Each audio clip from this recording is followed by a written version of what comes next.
guys, paano nga ba namin ginagawa ang bawat signages na ino-order sa amin ng aming kliyente? Ang unang step is ginagawa namin ng mock-up or layout. And once it's approved, that is the time that we will be going to start the fabrication. Let's go and let's see on how it is happening. Next step is that we are going to throw it to our machine room. Doon kinakat ang bawat letra ng acrylic. Hi guys, dito naman ang aming machine room kung saan kinakat lahat ng mga acrylics at piniprint lahat ng mga tarpaulins and all printable materials. Then, let's go in sa file.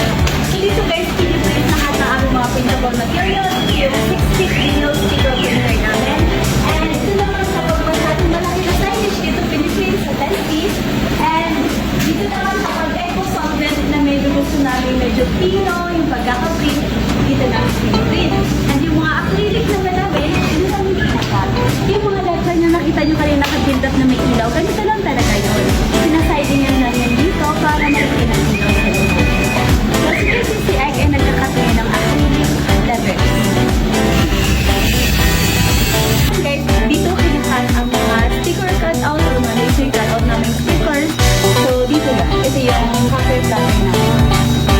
Guys, tingnan nyo kung paano namin ginagawa ang bawat signages na aming pinagawa. Dahil hindi na kami tumatanggap ng bawat signages, we do accept also modulars, kiosks, booths, kagaya nito, meron kaming tinanggap na table reception. Ayun.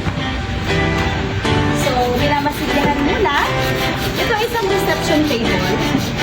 So, ito yung ating mga pintor, namely, Dennis and JP. Tapos ito naman back wall. Normally yung mag-order sa aming mga booth events, mga events sa mga company, mga 2 days or 3 days lang sila sa event days. So ito yun. Ito yung backdrop. Ito para sa Mega Mall, ito i-deliver tomorrow. Kaya medyo nirarush nila ngayong tapusin. Ito yung signage acrylic na sinabi ko sa inyo kanina. Ang ginagawa dito is kinakat muna siya isa-isa. Hindi ito nakabuild up ng ganito. Nakakat lang siya ng single. And bali, binibuild up ito isa-isa ng mano-mano. So ito na siya. May ilaw to ang bawat letra. Ito naman, ito yung mga signages na itatakip doon sa Gold Fortune textile. Ito yun kapag walang takip yung letra niya. Ang mga takip niya ay ito. Tinatakip niya yung guys. So itong mga kiosk, back wall, reception table, and signages, and company logo, tomorrow ito lahat i-deliver sa SMO. That is just a 3-day event ng aming client. Ito guys, yung mga nabalik na. Sabihin lang pag nakabalik na is ready na siya for delivery tomorrow.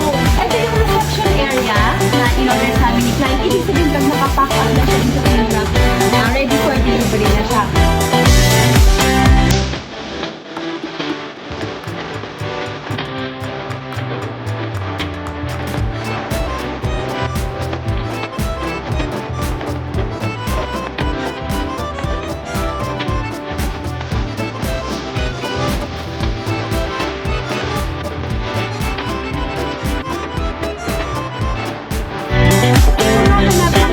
Ipipin nyo lang sa Google Maps, Global Print Advertising Carpet Home. Ito na kayo mismo dadalhin sa aming warehouse.